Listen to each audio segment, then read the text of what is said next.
Muy, muy buenos días, estimados oyentes y todas las personas que también tienen a bien vernos por Facebook Live.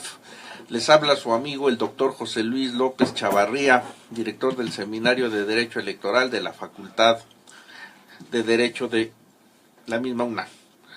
Es, como siempre, un gran placer, un gran gusto estar con todos ustedes en un programa más intitulado Elecciones, Movimientos y Partidos. Un recorrido por la democracia en México.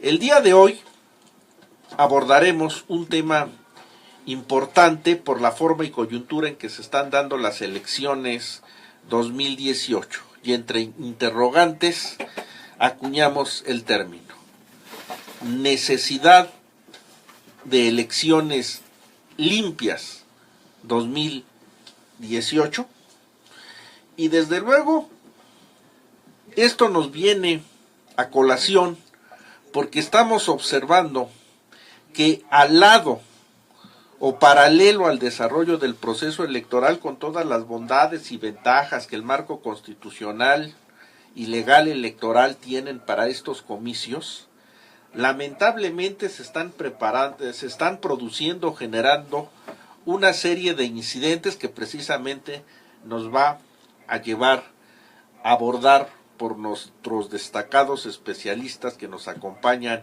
el día de hoy.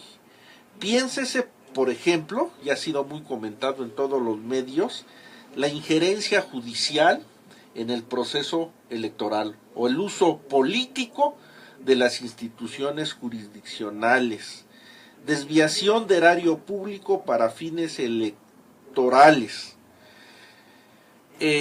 inclusive la violencia política manifestada en el asesinato de distintos precandidatos a distintos cargos de elección popular, lo que ha llevado inclusive a que el propio presidente del Instituto Nacional Electoral, el estimado maestro Lorenzo Córdoba, el domingo pasado hiciera un vehemente llamado para que las autoridades federales y locales mantuvieran las manos fuera del proceso electoral.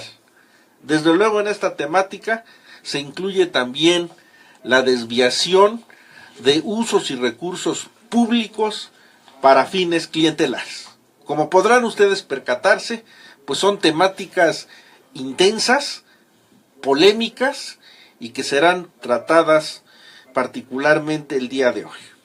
Como siempre, en esta mesa se viste de manteles largos por tener a un destacado profesor de la Facultad de Derecho y además también notable investigador en el Centro Nacional de Derechos Humanos, que está adscrito, que pertenece a la Comisión Nacional de Derechos Humanos. Me refiero al maestro Arturo Larios Díaz, quien también en algún tiempo laboral convivimos en el Instituto de Investigaciones Jurídicas de la propia UNAM. Maestro Arturo Larios Díaz, bienvenido a este programa. Muchas gracias, doctor López Chavarría. Me es muy grato estar aquí.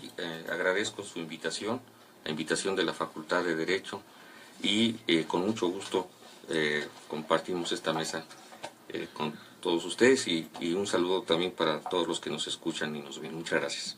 Desde luego damos la bienvenida a nuestros colaboradores habituales de este programa, al maestro Eduardo Oropesa Villavicencio. Maestro, bienvenido a una emisión más de este programa. Muchas gracias, doctor. Muy buenos días tengan todos los radioescuchas. Y a nuestra siempre dinámica Angie Trujillo, que cuando la menciono casi va paralelo a que la invitación para que conozcan nuestras redes sociales y puntos de contacto. Recuérdanos de favor, Angie. Muy buenos días a todos. Claro que sí, doctor. Estamos en Facebook como Seminario de Derecho Electoral, en Twitter como @Seminario Electoral UNAM, en Instagram como @d.electoralunam. Nuestro WhatsApp es el 55 44 94 87 74. Y también nos pueden volver a escuchar. Por YouTube estamos como Seminario de Derecho Electoral UNAM. Gracias. Muchas gracias, Angie Trujillo, y vamos a entrar a la primera etapa, este primer bloque del programa. Y según comentaba, previo al entrar a la cabina con nuestros invitados, en el sentido de que estas desviaciones o esta disfuncionalidad en la que ha incurrido lamentablemente nuestro proceso electoral, en este caso 2018, no es nuevo, sino que a través de la historia hemos tenido este tipo de denuncias o de irregularidades. Maestro Larios Díaz, ¿qué nos diría al respecto? Bueno, precisamente, doctor López Chavarría, estábamos viendo cómo todas estas especies que usted ha anunciado, que usted ha ubicado como disfunciones o como fenómenos que entorpecen la buena marcha de un proceso electoral, pues las tenemos presentes en nuestro sistema político mexicano desde el siglo XIX. Es decir, tenemos ya una situación en la cual encontramos este tipo de acontecimientos, pues a pesar de que haya, por ejemplo, avances muy importantes desde el punto de vista legislativo, que dan un marco, pues que sea, bueno, para que sean las cosas como deben ser y llevarse hasta sus últimas consecuencias apegadas a derecho. Hay una cuestión histórica, por ejemplo, que ya tenemos desde el siglo XIX. Curiosamente, tenemos las elecciones del 24 para tanto la situación del Congreso como después la elección de presidente, o incluso ese ejercicio plebiscitario del Estado de Chiapas para anexarse a la Federación Mexicana, que ese ejercicio es muy bien reputado históricamente como muy limpio, muy transparente. Pero curiosamente tenemos el hecho de que después de la intervención francesa ya con la República restaurada, pues tenemos un código penal de 1870 que habla de delitos electorales y curiosamente habla de varios tipos que nosotros, si los leemos así como en hoja suelta, pensamos que estamos hablando de nuestra época, porque se habla de posible robo de urnas, posible falsificación de credenciales, etcétera, etcétera. Esto es el código de 1870, el código Martínez de Castro, y sin embargo vamos a tener que en la elección de 1871, en la que el presidente Benito Juárez se reelige, vamos a tener por parte de los opositores, que va a ser don Sebastián Lerdo de Tejada y el general Porfirio Díaz, el que se alegue fraude electoral. Es decir, aquí hay algo muy interesante, porque a veces tenemos textos que lo tocan un poquito muy periféricamente, y vemos que, pues sí, para los candidatos que pierden, ellos alegan fraude electoral. ¿Y qué consiste esta situación? Mucho en una de las especies que usted maneja en estas disfunciones, mucho en la injerencia, en la intervención en el proceso electoral de las autoridades, en este caso federales. ¿Qué pasa en este sentido? Se habla mucho que en esa época se influye por parte del gobierno, por parte del Ejecutivo Federal, en cuanto al nombramiento de los funcionarios de casilla, y que esto favorece finalmente esta cuestión. Recordemos que esto va a dar lugar primero al plan de la Noria, que es fallido, después ya habiendo fallecido don Benito Juárez y estando en el poder Lerdo de Tejada, vamos a tener el plan de Tuxtepec, por el que va a llegar con toda la fuerza militar que tiene y el prestigio. Y paradójicamente, si mal no recuerdo, enarbolaba el principio de la no reelección. Sí, sufragio efectivo, no reelección. Burro hablando de orejas, ¿no? Sí, incluso hay una cuestión que no recuerdo si está dentro del texto del plan o es algo que dijo don Porfirio, en el sentido de que triunfe esta revolución de Tuxtepec y será la última revolución que se dé. Claro, en este país. Una frase lapidaria. Y por mucho tiempo, efectivamente. ¿Qué sucede en este sentido con el poder que va a desarrollar don Porfirio Díaz?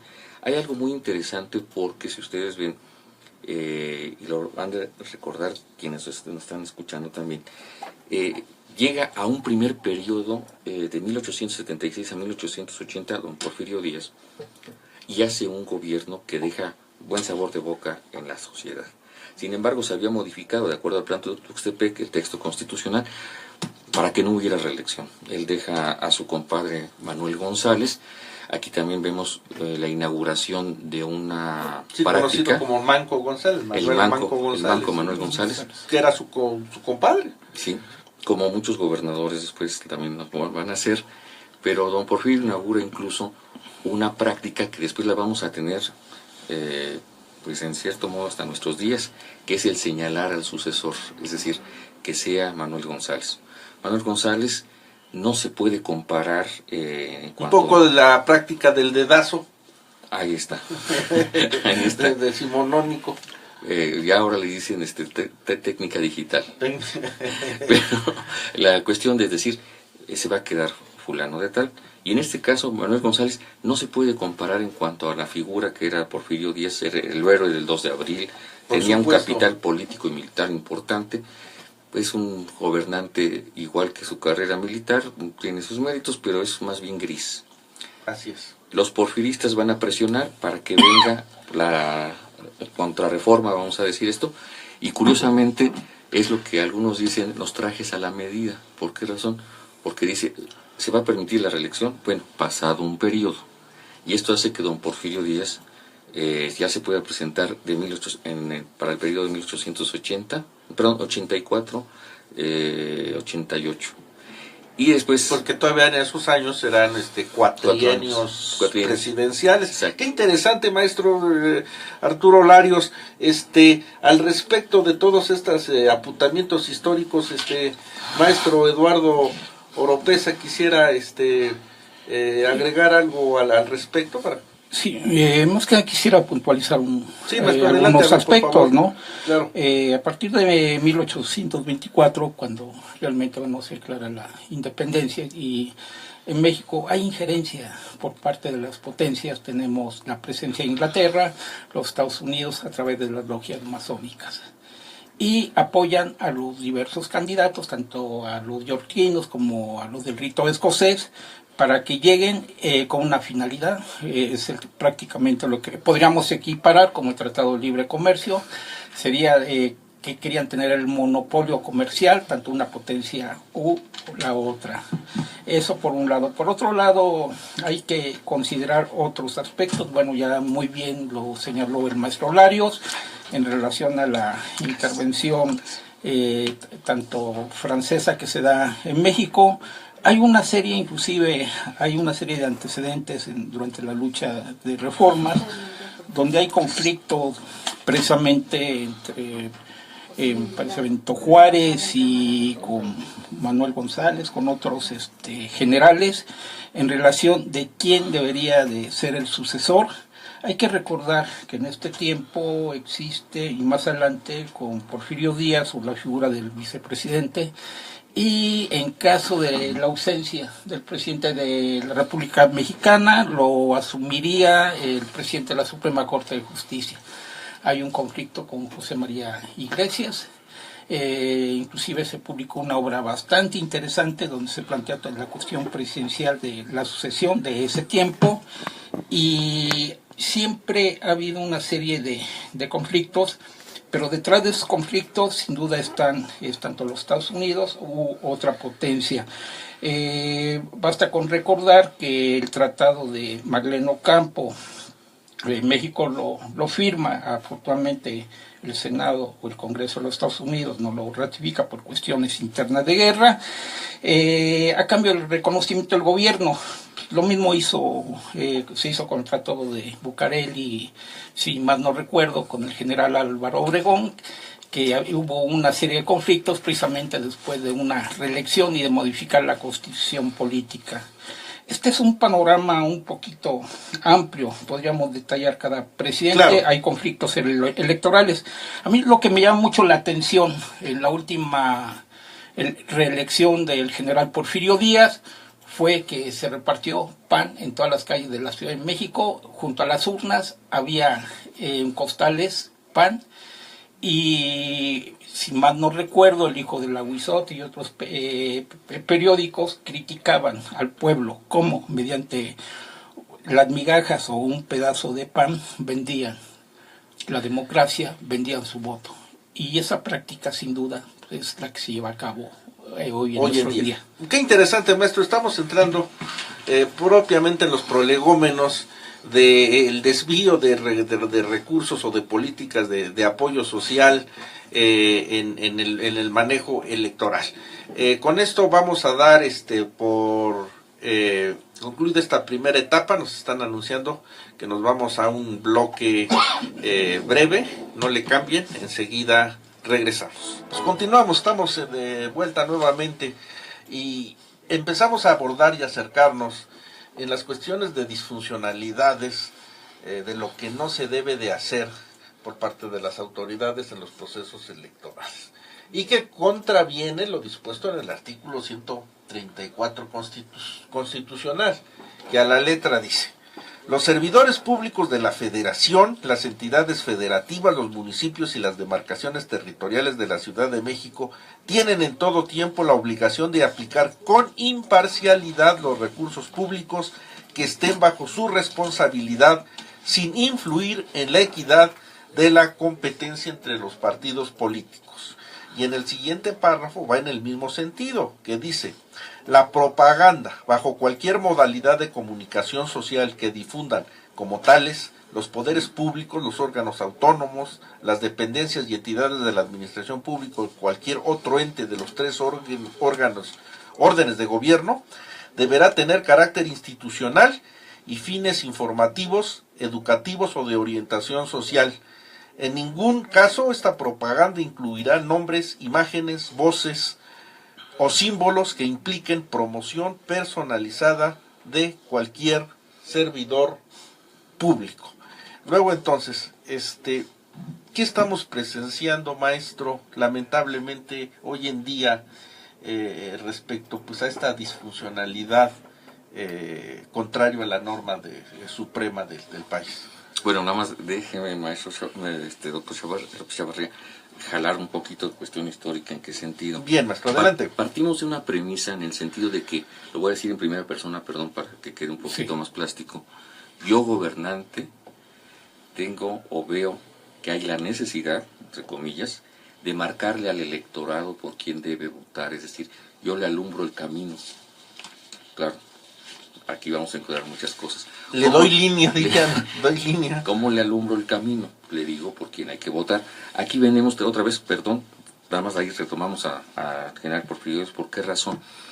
Es curioso porque Porfirio Díaz, el general Porfirio Díaz, logró darle paz social al país, no lo podemos negar. Logró, como decía el maestro Arnaldo Córdoba en una de sus mejores obras, crear un mercado interno, hacer el desarrollo del país, hacer que el peso estuviera fuerte, etcétera, etcétera.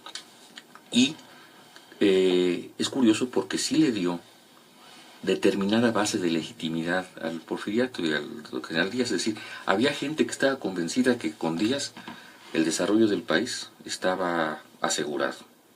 Y iba y votaba por Porfirio Díaz. Y lo hacía por esa convicción. O sea, estaban convencidos, es el hombre que debe llevar a cabo la dirección de los destinos de este país. Y recuerden que había una mecánica muy especial en la cual cuando iba a terminar un cuatrienio, así es, iban a ver a don Porfirio para decirle: don Porfirio, por favor, no se vaya. Sin usted, esto se acaba, no somos nada sin usted. Sí, la imagen del gran patriarca presente. Pero entonces había también ese grupo de beneficiarios del poder, banqueros, industriales, comerciantes, que se iban a hacer lo mismo. Don Porfirio, no se vaya. ¿Pero por qué? Pues para que esto siga bien, pero porque eran los beneficiarios de este régimen. Entonces, en ese sentido, don Porfirio Díaz, pues dicen que sí dejaba escapar una lágrima de repente y decía: bueno, lo voy a pensar, y se presentaba otra vez. ¿Qué pasa en ese sentido? Efectivamente, a través de otros mecanismos, como era el control de la prensa, que era intermitente, como era la persecución de los adversarios políticos, a los cuales los peligrosos había que mandarlos a San Juan de Ulúa, a Valle Nacional o a la cárcel de Belén, otro tipo de cuestiones. Pero el hecho es que si lo vemos en ese sentido, no había quien hiciera asombro. ¿Qué pasa en ese sentido?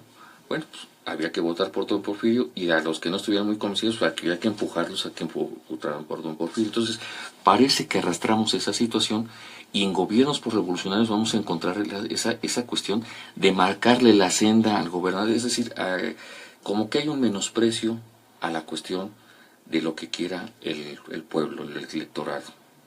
No tienen la madurez para ellos vislumbrar qué es lo que necesita este país, pero yo, que soy el gobernante en turno, se los marco con mucho gusto. Este es el hombre, y de ahí vamos a encontrar lo que usted decía hace rato, doctor, la situación de inaugurar, bueno, ya con don Porfirio, pero el presidente Venustiano Carranza, ya con la Constitución del 17 en vigor, quiso hacerlo en la persona del ingeniero Bonillas, y los militares que participaron en la lucha armada no se lo dejaron, pero sí lo va a poder hacer después Álvaro Obregón, en el hecho de señalar: mi sucesor es Calles, mi sucesor es Calles, y ahí está. Viene un fenómeno muy curioso, parecido al de Porfirio Díaz. No es el mismo caso, porque Calles iba a tener una estatura propia, pero se va a hacer lo mismo de otra vez permitir la reelección pasado un periodo, lo que le va a permitir a Obregón llegar. Pero vamos a tener entonces esa situación clientelar. ¿Qué quiere decir? Los beneficiarios del régimen pues apoyan la situación de lo que diga, ya lo vamos a encontrar definido después del maximato con el presidente Cárdenas, que el presidente, como lo decía el doctor Carpizo, va a tener una serie de facultades constitucionales que lo hacen fuerte, y metaconstitucionales que lo fortalecen todavía más, como ser el presidente del partido emanado de la revolución y decidir quién va a ser su sucesor. Entonces, ahí viene la cuestión de tal vez manejar ya despensas, de manejar el peculado electoral, que no se vio por mucho tiempo, a pesar de que estaba en la ley electoral, ya no en el Código Penal. Se vio mucho tiempo como una cuestión de mal gusto, pero ni siquiera como, o sea, no algo contrario a derecho, sino como se pasan de vivos, se pasan de sentido común, están haciendo todas estas cuestiones, pero pues había una cuestión muy curiosa, una práctica muy curiosa en cuanto a recursos, manejo de recursos públicos. Y ahorita que acaba usted de leer el artículo, estamos hablando, por ejemplo, de los años 40, de los años 50, 60, de llegar alguien a hacer un trámite a alguna oficina pública y decir: oiga, el joven que estaba aquí, porque él es el que me estaba llevando mi asunto, es decir, con él estaba yo arreglando mi trámite. Sí, claro. Es que está comisionado en la campaña. Recursos humanos, peculado electoral, si lo vemos con nuestros ojos, los ojos de nuestros días, y cuando regresa, pues nomás que acabe la campaña, pero lo puede atender la muchacha que está allá en el fondo. O esa cuestión también de prestar 1 o 2 camionetas del municipio o del gobierno local, porque está llevándose a cabo la campaña, son vehículos para cuestiones oficiales. Transportaba la misma burocracia, apoyar al mitin, ¿no? Exactamente. Entonces vimos ahí mucho, por eso tal vez la oposición no estaba tan equivocada cuando hablaba de la dicotomía PRI-gobierno. ¿Por qué? Porque era el gobierno que estaba en ese momento y su brazo electoral que estaba ejerciendo la situación de marcarle a la gente por dónde iba. Incluso hay quien lo justificó desde un punto de vista antropológico de nuestra raíz, es decir, con el poder del presidente, de nuestra raíz hispana, el monarca español, de nuestra raíz prehispánica, el tlatoani, y decía: el presidente de la república pues es el señor, la persona que está hasta la cúspide de la pirámide, tiene todo el panorama, es el hombre con más poder y el mejor informado del país. Entonces tiene la potestad de marcarnos quién va a ser el sucesor. ¿Qué pasaba en ese sentido? ¿Y las elecciones? Bueno, efectivamente, como con don Porfirio, era cuestión de legitimar, una. Y dos, decía, es un proceso muy curioso en el sentido de que quien va a quedar a cargo del país, tienen que conocerlo. Entonces, tienen que placearlo en todas partes del territorio nacional. Y a su vez, él tiene que tener conocimiento de lo que, pues, a quiénes va a gobernar y cómo va a ser todo esto. Entonces, era un proceso que podría decirse natural. Pues sí, que tiene que conocer a la persona y él tiene que conocer los problemas de cada región, porque él va a ser el siguiente presidente. Y es lo curioso porque también, así como muchas personas que decíamos, había una base de legitimidad en el Porfirio, que decían, pues don Porfirio, no hay más, pues llegaron a ubicar estas cosas de una manera natural.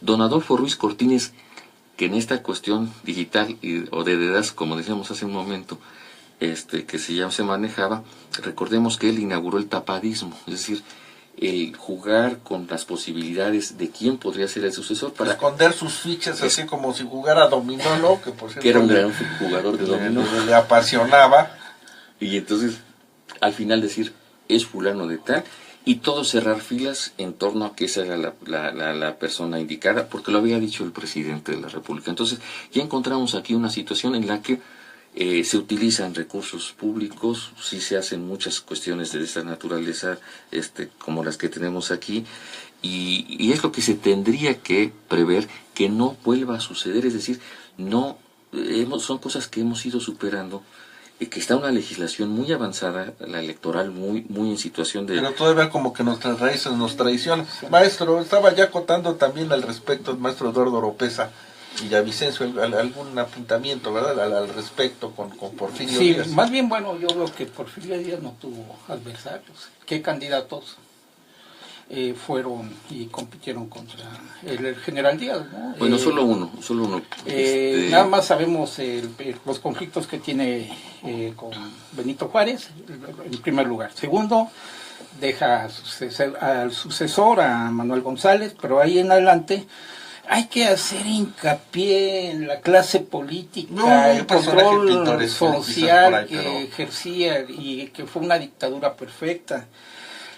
Hay que recordar, en primer lugar está el general, sin duda, bueno, bien visto, bueno, por el auge económico, pero en la cuestión social es lamentable la situación del país. En segundo lugar, Porfirio Díaz tiene una dictadura perfecta en el sentido que tiene jefes políticos. Antes del gobernador está el jefe político asignado por Porfirio Díaz y le rendía el gobernador informes al jefe político. El control militar. Realmente todos los gobernadores fueron militares. El control que ejercía a través del Estado Mayor Presidencial o del Estado Mayor del señor presidente era único, eso no se diga. El control de las fuerzas rurales. Surgían caudillos, surgían rebeliones, las apagaban. Tenemos el caso de Río Blanco, Cananea, el Partido Liberal Mexicano.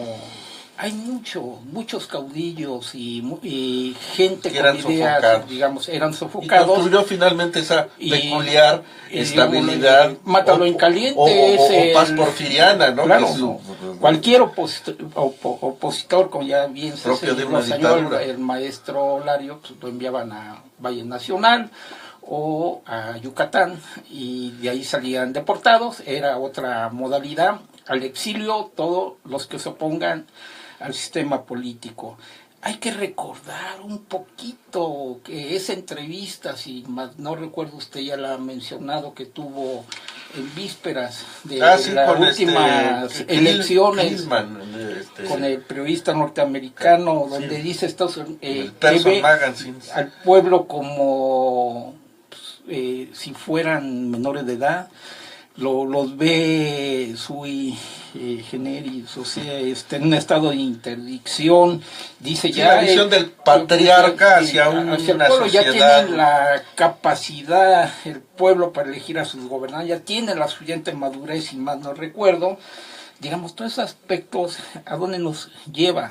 A una revolución, a una serie de levantamientos, a efectivamente con el sufragio efectivo, no reelección, a través no solamente en este caso de don Francisco I. Madero, tenemos muchos revolucionarios, y no se diga los dos proyectos de gobierno. Desgraciadamente triunfó el constitucionalista, pero ¿qué hubiera pasado con el gobierno de la convención, con los zapatistas, con el pueblo? Que muchos se la creyeron, no solamente ¿no? Sobre todo no personas ajenas al régimen, al propio sistema, sino los que quisieron competir, pues eran de una u otra manera muy vinculados al propio general Díaz, porque todavía hasta en esos momentos finalmente su autoridad está fuera de todas discusiones. El patriarca venerado que ha participado en tantas gestas históricas, pero claro, también ya por la avanzada edad en la que se encuentra, ya la importancia no radica en la plaza pública que él detenta, sino más bien ver quién va a ocupar la vicepresidencia, porque finalmente, en términos constitucionales, en caso de fallecimiento o de ausencia del titular del Ejecutivo Federal, pues quien lo va a sustituir va a ser el vicepresidente. Entonces, más bien, esos grupos aspiraban a ocupar la plaza de la vicepresidencia, porque en automático subían como jefes del Ejecutivo. Pero curiosamente, por ejemplo, tenemos a don Ramón Corral como vicepresidente, pues un títere del Porfirio Díaz. Que se empeña finalmente, que y quizás si hubiera el colocado... maneja al vicepresidente y todo es una farsa política apoyado por el Partido de los Científicos. En relación a los aspectos espirituales que señala, pues hay que recordar las luchas entre liberales conservadores, al Partido Católico Mexicano. Sin duda el mayor éxito de Díaz fue haber separado, haber triunfado las leyes de reforma, haber puesto en su lugar a la Iglesia Católica, donde pues, asume un gobierno laico al 100% con el general Díaz. Él ahora sí que goza las premisas liberales de Benito Juárez, pero ya retomando también un poquito con el general Plutarco Elías Calles, en lo que señaló el doctor Larios, donde habla de un partido perfecto, pero ¿cuál es el origen verdadero de ese PRI, del Partido Revolucionario Institucional? Digamos, yo he hecho una serie de investigaciones. Hay un ministro de Gobernación que anteriormente fue embajador en Italia, se llama Eduardo Vasconcelos, él es de Oaxaca. A él lo manda Plutarco Elías Calles, precisamente cuando está don Benito Mussolini, tiene una serie de entrevistas y hace un estudio del partido fascista italiano. El partido fascista italiano tiene la misma estructura que el PRI. Por ejemplo, vemos cómo está constituido. En primer lugar, llegan todos los rincones en Italia a los sectores agrarios. Está dividido prácticamente, por un lado, el sector agrario, el sector obrero, a través de sindicato, federaciones, confederaciones, que sería, digamos, la estructura de la CTM, y por otro lado existen tanto las secretarías juveniles fascistas en Italia como las existieron y existen en México en el partido. Sin duda el PRI es una copia idéntica del partido fascista italiano y es el control absoluto de un programa socialista, pero no democrático, sino fascista, sobre el pueblo, tanto en Italia, yo le equipararía sobre el pueblo mexicano. No hay ninguna diferencia de su estructura en los seccionales de ese partido, y es lo que lo llevó al poder y al mantenimiento del poder a través de sus tres sectores y del sector juvenil y femenil de ese partido, ¿no? Pero sin duda se ha prácticamente derrumbado, las épocas cambian, los sistemas jurídicos evolucionan, no sé, los sistemas políticos, ¿no? Esto nos conlleva a hacer una reflexión de los orígenes de cada partido. Hoy sin duda está en la mesa de debate si hay alguna injerencia por parte de los rusos en las elecciones que están por acontecer, pero digamos, ese tipo ya se han generado anteriormente. Cuando existía el Partido Comunista Mexicano teníamos la injerencia de Rusia para poder derrocar a todos los gobiernos. Okay. Yo quisiera nada más concluir en relación con la frase del general Álvaro Obregón: nadie aguanta un cañonazo de 50,000 pesos, para que vean de qué tamaño es la corrupción. Muchas gracias, maestro Eduardo Oropeza. Nos están indicando que vamos a nuestro segundo bloque de receso, pero en un segundo regresamos, no le cambie. Retomamos nuevamente el tema de la necesidad de la limpieza electoral, que no nada más es una frase retórica, no es una frase hueca, estimados maestros.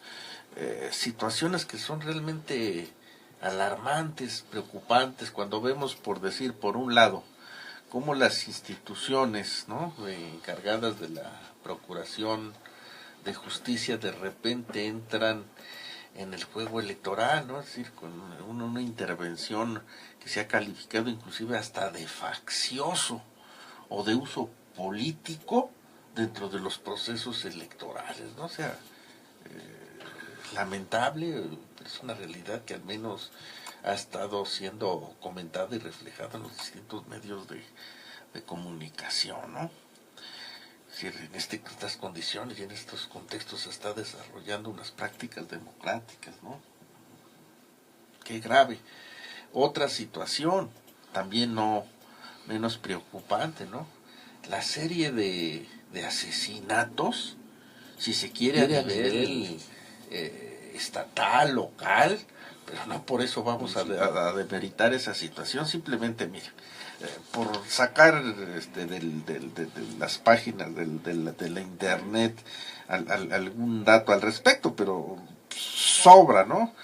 Y que hace poco inclusive el secretario de Gobernación en una contabilidad hablaba en este proceso, ¿no?, de 30 homicidios, por decir, por recordar algunos, ¿no? Y se habla como Adolfo Serna Nogueda, un empresario sureño del estado de Guerrero y aspirante del partido oficialista del PRI a la alcaldía de Atoyac de Álvarez, fue asesinado a balazos.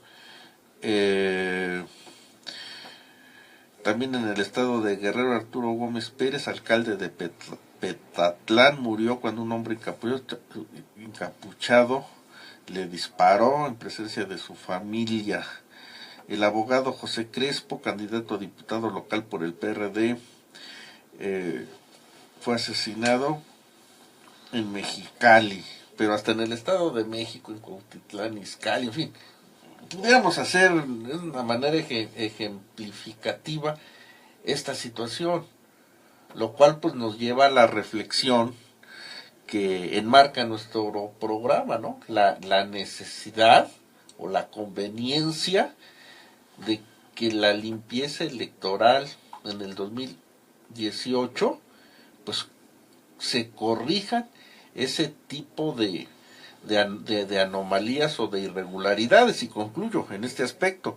Inclusive recientemente, en un artículo del Excelsior, nuestro señor director de la Facultad de Derecho, en un evento que narra, se llevó a cabo en el estado de Yucatán, donde se reúnen todos los magistrados electorales del país, destaca también con preocupación cómo finalmente es una serie de situaciones que hacen falta corregir, porque la autonomía de los órganos jurisdiccionales queda en entredicho con la máxima de el quien paga manda, y resulta que si bien en un ejercicio de autonomía la realidad o en vía de hechos no es tal, porque finalmente las autoridades locales, como finalmente ya no intervienen en su proceso de designación, ya que ahora es el Senado quien los nombra con el voto de las 2/3 partes, dicen los señores gobernadores, bueno, pues a ver cómo le haces para que puedas desarrollar el tipo de actividades y entrar en un proceso, ¿no?,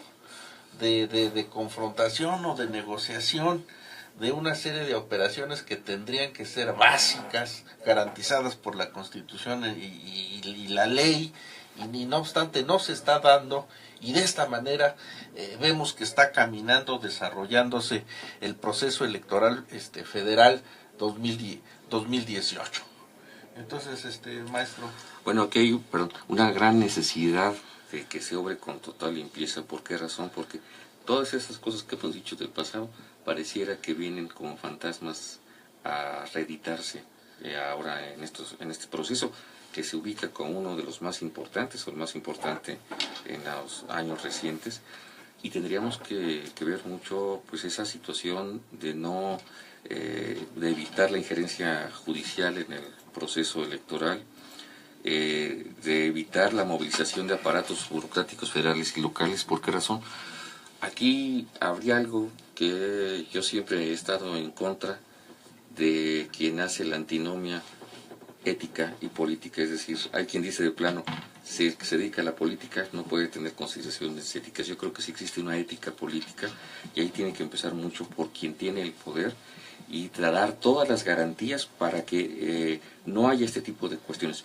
Yo tendría la idea, con esto terminaría en este aspecto, yo tengo la idea de que con todas las cosas que se fueron dando durante el siglo XX, a partir de la reforma del 77 íbamos construyendo una cuestión electoral que iba siendo más o menos sana y que se enrareció mucho y retrocedimos a la época de Obregón con el homicidio del candidato Luis Donaldo Colosio en 1994, y a partir de ahí pareciera que no hemos podido lograr salir de este enrarecimiento de la vida pública del país. Los demonios siguen estando sueltos, como se dijo, ¿no?